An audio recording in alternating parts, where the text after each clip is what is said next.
እኔ በማርያም አማላጅነት እግዚአብሔር የሚሰማኝ ከሆነ ስለ ማርያም ብሎ እኔን ይቅር የሚለኝ ከሆነ ኢየሱስ ምንድን ነው ትርጉሙ? እኔ በጣም ይሄ እውነት ከገባኝ በኋላ እቀድስ ነበረ እና ቅዳሴ በጣም እወድ ነበረ። ቅዳሴ እየቀደስኩ ቤተ መቅደስ ውስጥ ሆኜ ነፍሴ መጨነቅ ጀመረች። ኢየሱስ ለምን ሞተ? እኔ የገባኝ እሱ ነው። መስቀል ላይ የተሰራው ስራ ምንድን ነው ታዲያ ትርጉሙ? ለምሳሌ ምን ተብሎ ይጸለይልሃል? በእንተ ማርያም መሐረነ ክርስቶስ ይላል። አባቶች እዚህ ያሉ በእንተ ማርያም መሐረነ ክርስቶስ። በእንተ ማርያም መሐረነ ክርስቶስ ማለት ምን ማለት ነው? ስለ ማርያም ብለህ ማረን ማለት ነው። ስለ ማርያም ብለህ ይቅር በለን ማለት ነው። ከዚህ በላይ ምን ፍቅርና ከየት አለ? ከዚህ በላይ አሳፋሪ ነገር ከየት አለ? ከዚህ በላይ የኢየሱስ ክርስቶስን ደም መግፋት ከየት አለ? እግዚአብሔር ስለ ማርያም ብሎ የሚምረኝ ከሆነ ኢየሱስ ለምን ሞተ? ኢየሱስ ለምን እጆቹን መስቀል ላይ ለችንካር ዘረጋ? ኢየሱስ ለምን የሾህ አክሊል አደረገ? እና ስለ ማርያም ብለህ ማረኝ። ኢየሱስም ደሙን ያፈሰሰው ለእኔ ነው። ታዲያ እግዚአብሔርን ስለ ማርያም ብለህ ይቅር በለኝ የምለው ማን ነው? አንተ ስለ እኔ ዋጋ ከፍለ በቃል በኩል ነው ወደ የተሰረዘው ስል እንደማለት እኮ ነው። ዋጋ የከፈልከው እኮ አንተ ነው። ስለዚህ ያ ሲገባኝ ያ የገባኝ ቀን መሰለህ። አይ በማርያም ብቻ አይቆምም። ማርያም ራሷ ስለ አባትሽ ስለ እናትሽ ትባላለች። ስለ አባትሽ ስለ ያቄም ስለ እናትሽ ስለ አባ እሺ እንደዛ እኔን ወደ እግዚአብሔር ለማቅረብ የተሰዋው ኢየሱስ በቂ ነው።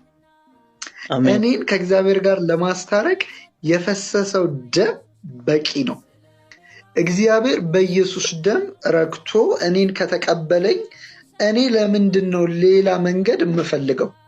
ስለዚህ ጌታ ኢየሱስ ክርስቶስ ስለ ኃጢአቴ ሞቶ ከሙታን መካከል ተነስቶ ዛሬም ሕያው ሆኖ በሰውነቱ ለእኔ በአብ ፊት ስለሚታይ በሱ በኩል ወደ እግዚአብሔር እቀርባለሁ።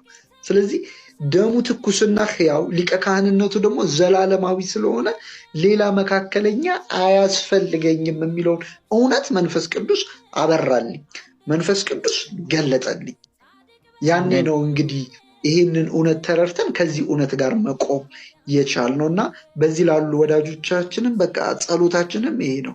የልብ ዓይኖቻቸው እንዲበሩ የጌታ የኢየሱስ ክርስቶስ ደም ዛሬም ትኩስ ሆኖ ስለነሱ የሚታይ እንደሆነ እንዲገባቸው ነው የምንጸልየው። ዕብራውያን 12 ላይ እኮ ስለ ደሙ ሲናገር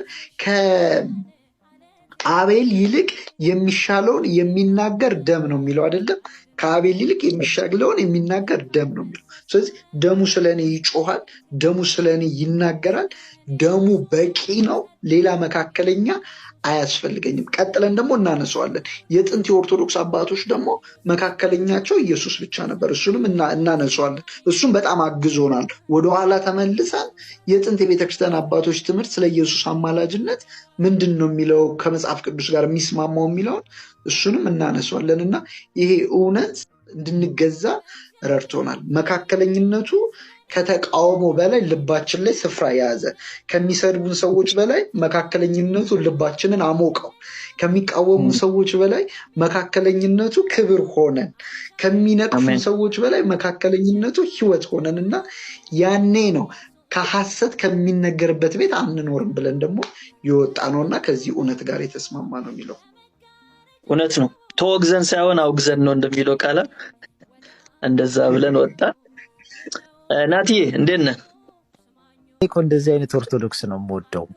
ኦርቶዶክስ መሆን ሳስብ አሁን እንደዚህ አይነት የሆነ ከተረት የወጣ በቃ መጽሐፍ ቅዱስ ላይ ጸና ደስ ይለኛል በጣም። መካከለኛ የሚለው ላይ በጣም ብዙ ሰዎች የሚሳሳቱት ከዚህም በፊት ሰምቻለሁ። አንደኛ ጢሞቴዎስ ምዕራፍ 2 ላይ የኢየሱስ መካከለኝነትን ሰው መሆኑን ብቻ ነው የሚያሳየው ይላሉ። ለእነዚህ አይነት ሰዎች ግን መልሰን የምንጠይቃቸው ጥያቄ ሰው የሆነው ለምንድን ነው እንዴ? ሰው የሆነው ለምንድን ነው? ሰውነቱን ነው የሚያሳየው። አዎ፣ ግን ሰው የሆነው ለምንድን ነው? እሱን እኮ ነው የምልህ እንዴ። ሰው የሆነው እኮ በምክንያት እኮ። ሰው መሆኑ እኮ ዴስቲኒው አይደለም እኮ። ሰው መሆኑ እኮ የመጨረሻው ግቡ እኮ አይደለም። ሰውነት እኮ ፈቃዱን የሚፈጽምበት ነገር እኮ ነው። ሐሳቡን የሚፈጽምበት እኮ ነው። ሰው ደግሞ የሆነው ኢሳይያስ 59:12 ላይ እንዳየነው የሚማልድ ስለሌለ የሚያስታርቅ ስለሌለ ይሄን ስራ ለመስራት እኮ ነው የመጣው እንጂ ሰው ለመሆን ብቻ። መካከለኝነት ፍጹም ሰው መሆኑን ነው የሚያሳየው ይለዋል እኮ። ፍጹም ሰው የሆነው እኮ ሰውን ለመወከል እኮ ነው። እና ኢትዮጵያ ውስጥ ያለው ትምህርት በጣም ነው የሚያስገርመው። የክርስቶስን መካከለኝነት የገፋ ነው። ግን እዚህ የምትሰሙ ሰዎችም እዚህ ላላችሁ ሰዎች መጽሐፍ ቅዱስ ግልጽ በሆነ ቋንቋ ነው የሚናገረው። እስኪ አንድ ጥቅስ አንብብና ሚለው እሱን ጥቅስ የግብፅ ኦርቶዶክሶች እንዴት እንደፈቱት ደግሞ እኔ ያነብልሃለሁ። 1 ዮሐንስ 2:1 አንተ አንብበው። ሪፈር ማድረግ ለሚፈልጉ ሰዎች የፋዘር ታድሮስ ማላቲ ፈርስት ጆን ኮሜንተሪን ብለው ጎግል ላይ ሊፈልጉት ይችላሉ፣ ያገኙታል። ምዕራፍ 2 ላይ ማለት ነው። የኦርቶዶክስ ቢሾፕ ፋዘር ታድሮስ ማላቲ ማለት 1 ዮሐንስ ምዕራፍ 2:1 አንብበውና እኔ እንዴት እንደፈቱት አነብልሃለሁ። ልጆቼ ሆይ ኃጢአትን እንዳታደርጉ እንጽፍላችኋለሁ። ማንም ኃጢአትን ቢያደርግ ከአብ ዘንድ ጠበቃ አለን፣ እርሱም ጻድቅ የሆነ ኢየሱስ ክርስቶስ ነው። ቀጥለው። እርሱም የኃጢአታችን ማስተሰሪያ ነው፣ ለኃጢአታችንም ብቻ አይደለም፣ ነገር ግን ለዓለሙ ሁሉ ኃጢአት እንጂ። አዎ ጠበቃ አለን። ጠበቃው ያለው ከአብ ዘንድ ነው። ጠበቃ ሁል ጊዜም ቢሆን ያንተን ጉዳይ የሚያስጨርስ በአንተ ቦታ ሆኖ የሚሟገት ማለት ነው አይደለም? ስለዚህ ጌታ ኢየሱስ ከአብ ዘንድ ያለ ስለኛ የሚታይልን ካህናችን ነው። ሞቼላቸዋለሁና ምህረት ይገባቸዋል፣ ይቅርታ ይገባቸዋል እያለ ስለኛ የሚከራከር ነው። እና እንዴት እንደተረጎሙት ላንብብልህ ቃል በቃል። የመለኮትን ምስጢር ከክርስቶስ ደረት ተጠግቶ የጠጣና ስለ መለኮት የጻፈ ጻድቅ ዮሐንስ ጠበቃችሁ ብሎ አልጻፈም ይላሉ። እንዴት እንደተመለከቱት ከአብ ዘንድ ጠበቃ አላችሁ አይደለም ያለው፣ ጠበቃችሁ ብሎ አልጻፈም። ይልቁኑ ከአብ ዘንድ ጠበቃ አለን አለ እንጂ። ይቀጥሉና እንዲህ ይላሉ፣ እርሱ እኔ አማላጃችሁ ነኝ አላለም። ዮሐንስ እኔ አማላጃችሁ ነኝ አላለም። እንዲሁም ኢየሱስ አማላጃችሁ ነውም አላለም፣ ግን ጠበቃ አለን አለ። ክርስቶስ የእርሱም ጠበቃው እንደሆነ በመግለጽ ከኃጢአተኞች ጋር መቆጠርን ፈለገ። ድንቅ ነው። ጠበቃችሁ አይደለም ያለው፣ ጠበቃችን ነው ያለው። ዮሐንስ እንኳን የኔም ጠበቃዬ ኢየሱስ ክርስቶስ ነው ብሏል ነው የሚሉት። ስለዚህ ጌታ ኢየሱስ ክርስቶስ የሁሉም ጠበቃ ነው። ጌታ ኢየሱስ ክርስቶስ ለሰው ሁሉ የሚታይ ነው። ምክንያቱም ራሱ ዮሐንስ ምን ብሏል? እሱም የኃጢአታችን ማስተስሪያ ነው ይላል። ለእኛ ኃጢአት ብቻ ሳይሆን ለዓለሙ ሁሉ እንጂ። ይሄ ማለት ዛሬም እኔም ብሆን ኃጢአት የሚሰራው በክርስቶስ በኩል ነው ማለት ነው። ዛሬም እዚህ ያለን ሰዎች ወደ እግዚአብሔር የምንቀርበው በክርስቶስ ኢየሱስ በኩል ነው። ይህን ትምህርት ንቀው ነው እንግዲህ በእንተ ማርያም ማረነ ክርስቶስ የሚል ትምህርት የፈጠሩት። ይህንን ትምህርት ንቀው ነው እንግዲህ ኪዳነ ምሕረት የሚል ትምህርት የፈጠሩት። በዚህ አጋጣሚ የሚሰሙ የኦርቶዶክስ ሰዎች ካሉ መልእክት አስተላልፉላቸው። እግዚአብሔር ለቅዱሳን ቃል ኪዳን ገብቷል ብለው የሚያምኑ ሰዎች ካሉ ይምጡና ይወያዩ። ይኸው መልእክት እያስተላለፍን ነው። እግዚአብሔር ከቅዱሳን ጋር ቃል ኪዳን ገብቷል፣ ከቅዱሳን ጋር መካከለኝነት ያለው ቃል ኪዳን ገብቷል የሚሉ ሰዎች ይኸው መልእክት እያስተላለፍን ነው።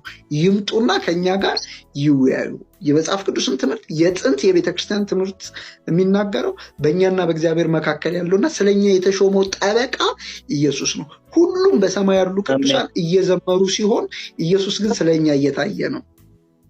እሱ ስለኛ እየታየ ነው። እሱ የመቅደሱ አገልጋይ ነው ይላል ዕብራውያን መልእክት ምዕራፍ 8:1 ላይ እርሱ በሰው ያልተተከለችው የእውነተኛይቱ መቅደስ አገልጋይ ነው ይላል። እሱ ስራ ላይ ነው። እሱ ስለኛ እየታየ ነው። እነሱ ግን ስለኛ እየታዩ አይደለም። እነሱ እሱን እያዩት ነው። እሱ ግን ስለኛ እየታየ ነው። እነሱ እሱን እያመለኩት ነው። እሱ ግን ስለኛ እየታየ ነው። እነሱ ለሱ እየሰገዱለት ነው። እሱ ግን በሰማይ ለኛ ቆሞ እየታየልን ነው። ስለዚህ ጌታ ኢየሱስ ክርስቶስ ዛሬም ድረስ ያቀረበው መስዋዕት ሕያው ስለሆነ ትኩስ ስለሆነ የሚታይልን ብቸኛው መካከለኛችን ነው። አሜን።